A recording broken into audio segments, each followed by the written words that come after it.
Hello guys, welcome back to our channel Winsworld TV. So matapos talunin ni Bam Rodriguez si WBA World Champion na si Antonio Vargas, ay tila hindi nga bilad at hindi man lang nakaramdam si former World Division Champion Cuadro Alas Angas ng Pinas John Riel Casimero ng kaba, dahil base sa nakikita ni John Riel Casimero kung paano lumaban itong si Bam Rodriguez ay isa daw mahinang nilalang si Bam Rodriguez para sa kanya.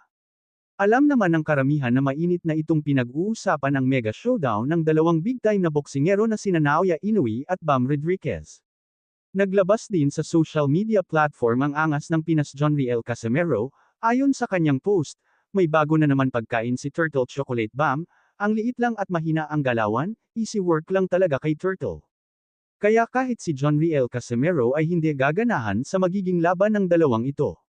Direktahan na rin hinamon ni John Riel Casimero si Bam Rodriguez, ayon kay John Riel Casimero try me at 122 before Inoue. Ibig sabihin sa post ni John Riel Casimero ay talagang nakikita at kayang-kaya ni John Riel Casimero ang mahina na si Bam Rodriguez.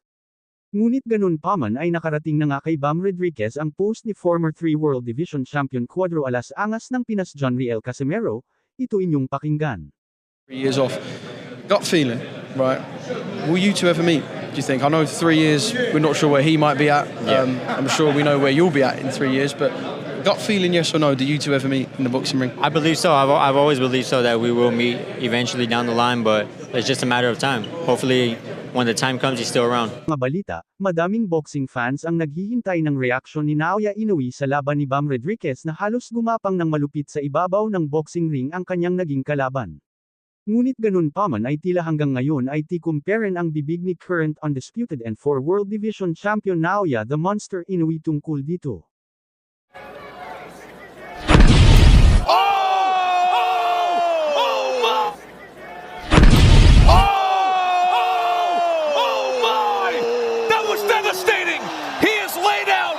Hello guys, welcome back to our channel Winsworld TV. So pagkatapos nga tibagin ni WBC Bantamweight World Champion na si Junto Nakatani. Sa round 1, itong si Vincent De Acero Astrolabio, ay tila naging daan ito para itong si Junto Nakatani ang nakahanay na naman na gusto makalaban ni former 3 World Division Champion, Cuadro Alas Angas ng Pinas John Riel Casimero, dahil alam naman ng karamihan na ang laban ni Naoya Inoue versus John Riel Casimero ay medyo malabo na mangyari, dahil talagang hindi pinapansin ni Naoya Inoue itong si Cuadro Alas Angas ng Pinas John Riel Casimero kahit ano pa ang gawin niyang pagpapapansin dito. Ngunit ang labanan John Riel Casimero versus Junto Nakatani, ay sobrang laki ng pag-asa na maikasa ito. Dahil kung itong si John Riel Casimero, ay magiging champion sa 122-pound Super Bantamweight Division, kung sakaling iwanan na ni Naoya Inoue ang kanyang titulo na hawak sa Super Bantamweight Division, ay pwede nang upuan ni John Riel Casimero ang division sa oras na umakyat na ng timbang itong si Naoya Inoue. Sa bagong henerasyon kasi ngayon guys ay ang mga bagong titulo ang pinagbabasihan sa laban, in short hindi kalalabanan ng mga Hapon, kung hindi ikaw ang mandatory challenger. Uhaw na uhaw kasi ang mga Hapon pagdating sa titulo. Kaya kung si John Riel Casimero ang maging champion sa naturang division ay tiyak may pag-asa itong si John Riel Casimero makalaban si Junto Nakatani. Kakayanin kaya ni former 3 World Division Champion Cuadro Alas Angas ng Pinas itong si Junto Nakatani. Halina't panoorin natin sabay-sabay ang mga knockout highlights ni Junto Nakatani, kung gaano nga ba kalakas ito. Head right now. Doubles up the uppercut and then goes with a knockdown scored with a right uppercut. Oh! A straight left hand. Oh my! That was devastating. He is laid out in brutal fashion. With red. He's not a volume puncher by any means. No. When he throws with bad intentions. You know, he wants to do damage with both hands. But he opens himself up quite a bit when he does get in front of a guy. Oh, good hard left hand connects there from Nakatani. Impressive. Ooh. Hard left hand, and that one buckled Yamauchi, who was holding up. Buzzed at the end of the opening round.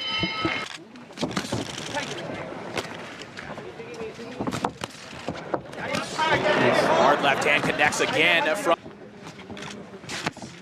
great job of mixing up his punches. That one had an effect as Yamauchi well. staggered once again. He is on wobbly legs. He's making it hard for him. Being aggressive on the inside, using his physical. You can just tell Nakatani, he believes in his power so much. When he gets there, it'll do the job. Yamauchi just out of position and eating uppercuts right now. Great physicality from Nakatani there. Oh, there's that left hand again. Uppercut is the last thing you want to get hit with. Good right hand from Yamauchi. Good body shot from Nakatani. Hard left hand right down the middle. Another one comes behind it.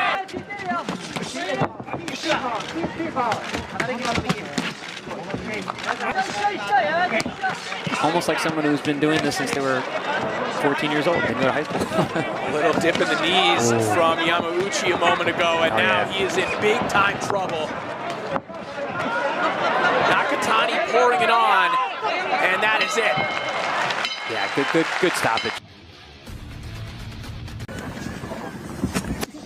Nice shot. That one hurt. That delayed reaction drops Cortez in round 5. Cortez, I think what he was doing. 30 seconds left here to go in round 5. Will Junto Nakatani be able to finish? That body shot. Cortez is clamming up. A tad bit low. Oh, and that one snaps the head back of Cortez. Cortez clearly for chances. Body again, yeah. Strong shot there. Ooh. Combination there from Nakatani. You know, how are we going to live up to the expectations based on how he performed in? He's got hit with a good left hand. Back to the gym. Oh, good shot there. That hurt, yeah, that hurt. Looking for the finish here in round 12. Cortez holding on for life. Junto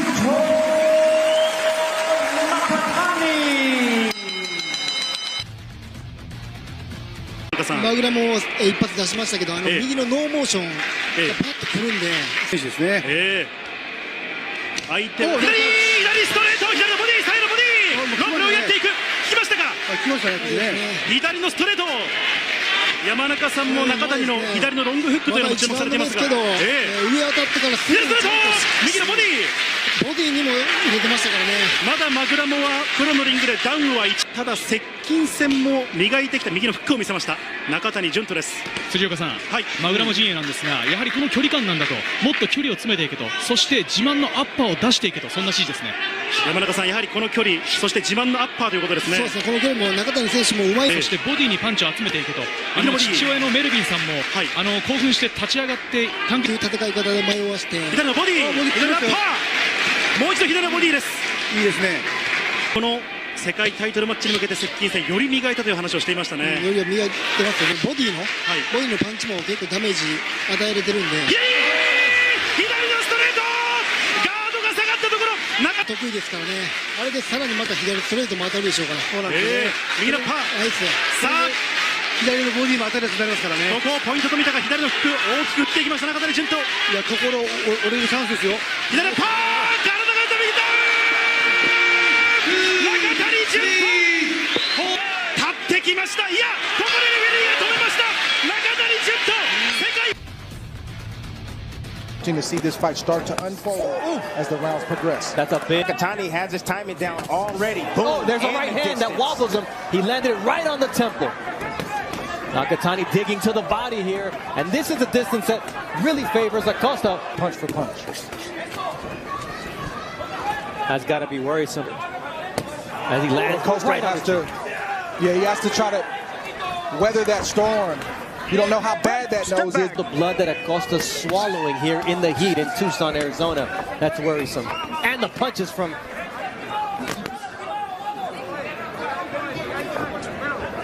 the doctor. He's in Arizona promoting Fury Wilder 3. They're gonna need a new one for next week. Man, listen, Nakatani is a bad boy. He is.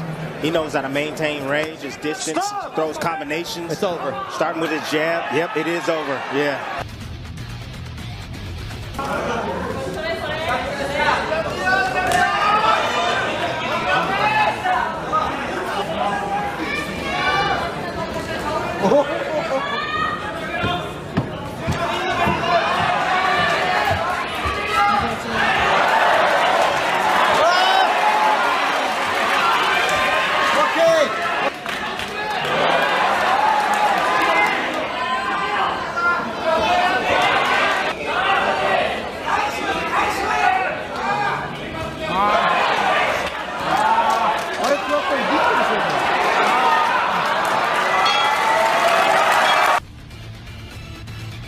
谷潤斗21歳左いきなり武器じりっと距離を詰めていくのが青の望月打っていく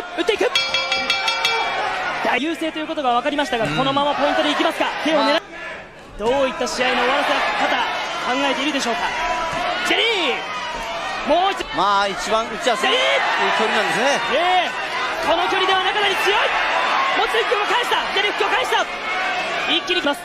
18戦目アッパー左だ。もう望月右目がもう塞がりかけてますよね。強打をやめない中谷左右。ここで、手が止まる。レベリー止めた、レベリー止めた。ここで激戦に終始。一気につなげてきましたこのボレスです。この左のパンチ。いやーテレスさん、思わずボレスが後ろにこう行ってしまうほどのパンチ力ですね。そうですね。左はね本当強いですよね。遠い距離からね本当打ってますよね。ここでフィリピン国内ランカーあっという間に中谷が倒しました。全く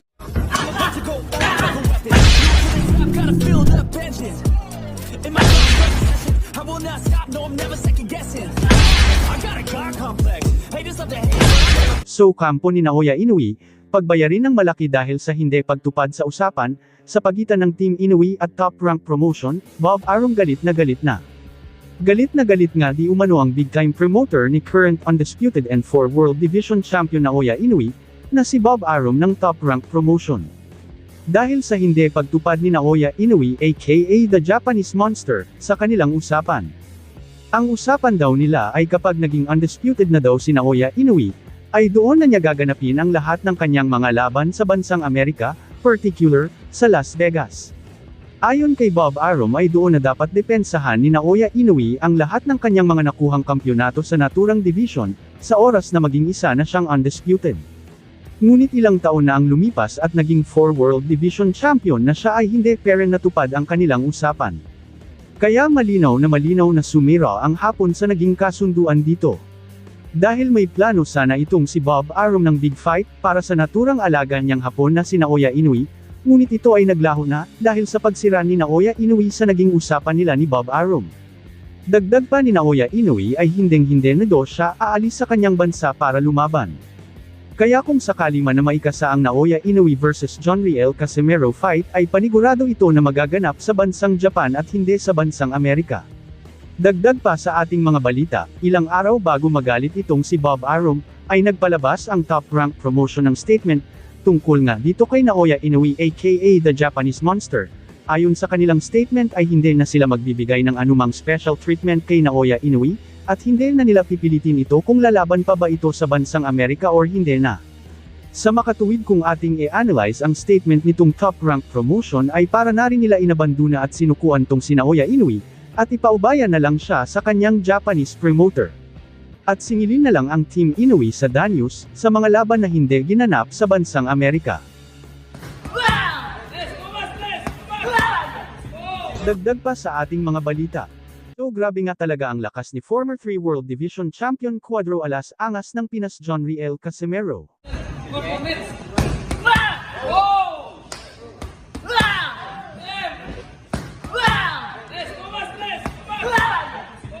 Maski ang MMA fighter na si Vin Diesel ay ramdam na ramdam niya ang lakas ng tinaguriang angas ng Pinas John Riel Casimero.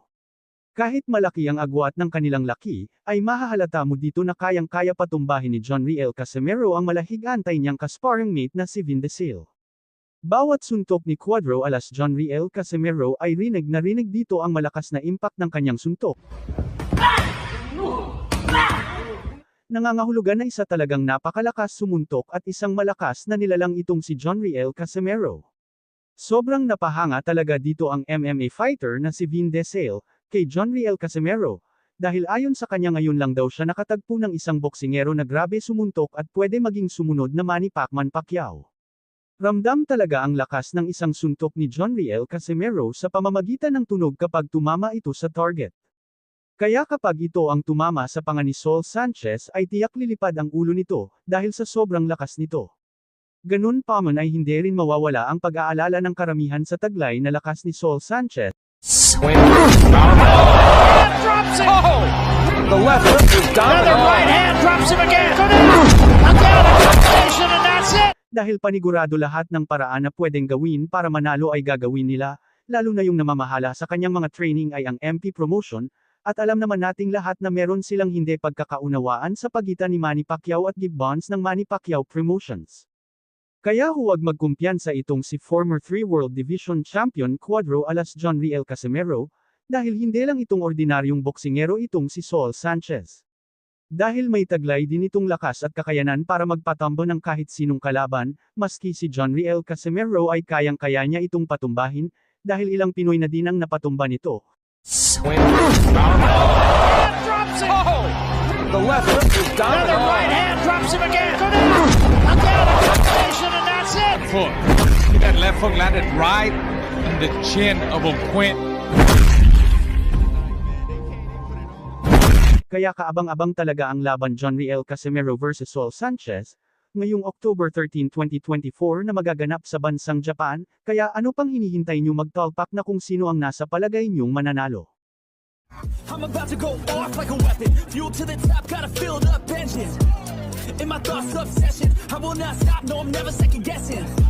I got a God complex. Haters love to hate, but I never. That left hook landed right in the chin of Oquint. Dagdag pa sa ating mga balita. So marami ang nagsasabi na matatalo ang ating pambato na si former 3 World Division Champion, Cuadro alas Angas ng Pinas John Riel Casimero, kapag hindi niya pag-aaralan ng maigi ang galawan ng kanyang makakalaban na si Saul Sanchez. Ayon kay Saul Sanchez ay kayang-kaya niya patumbahin si John Riel Casimero sa maikling oras, dahil alam daw niya ang kahinaan ni John Riel Casimero. Meron nang nakahanda na malaking estilo na ikakagugulat ng karamihan. Ito daw ang teknik na ito ang magpapatumba kay Cuadro alas Angas ng Pinas John Riel Casimero. Isa na rito na pinaghahandaan ni Saul Sanchez laban kay John Riel Casimero. Ang kahinaan nito pagdating sa paghinga dahil madalas na si John Riel Casimero na hingalin sa kanyang mga laban. Kaya makikipagsabayan itong si Saul Sanchez kay John Riel Casimero, at kapag nakita na niya itong hinihingal ay doon niya isagawa ang kanyang malupit na estilo laban dito. Kilala si Saul Sanchez sa pagiging malakas at madiskarte sa ibabaw ng boxing ring, kaya kapag hindi ito nag-ingat si John Riel Casimero ay tiyak matatalo siya ni Saul Sanchez. Sa laban na ito ay kayo na po ang humusga kung kakayanin ni Saul Sanchez itong angas ng Pinas na si John Riel Casimero. Makakalaban ni Saul Sanchez itong Pinoy boxer na si RV Daniga. Sa unang tagpo ay talagang gustong-gusto agad subukan ni Saul Sanchez ang lakas nitong Pinoy. 高いガード、そこから繰り出す左右のフックが強烈。岩佐さんどういうところに注目されますか？個人的なファイターと右と左っていうのがまたちょっとある。ただのとアピールしたのはデニーガの方。サンチェスコーナーで連打。決着がつくかな。どうだ？サンチェス。サンチェス。78対70。Ano sa tingin nyo guys matatalo kaya ni Saul Sanchez itong si former 3 World Division Champion John Riel Casimero? Cuadro alas John Riel Casimero puspusan na ang paghahanda at pagpapalakas ng katawan para sa paparating niyang laban kontra Saul Sanchez, kitang-kita ang pagpupursige nito para mas lalo itong lumakas, dahil ang paparating niyang laban ay isang laban na napaka-importante at dito rin nakasalalay ang posibilidad na susunod niyang makakaharap ang tinaguriang The Monster na Oya Inoue kapag tinalo niya si Saul Sanchez. Isang buwan na nga lang bago ang laban ni John Riel Casimero kontra Saul Sanchez, ang laban na ito ni John Riel Casimero ay isang malaking pagsubok sa kanya, lalo na ngayon na hinahabol talaga makalaban ni Cuadro alas John Riel Casimero itong 4 World Division Champion na si Naoya Inoue aka the Japanese Monster. Ganun pa man ay puspusan na talaga ang pagsasanay at paghahanda ng Team Casimero, para sa paparating na laban kontra Saul Sanchez.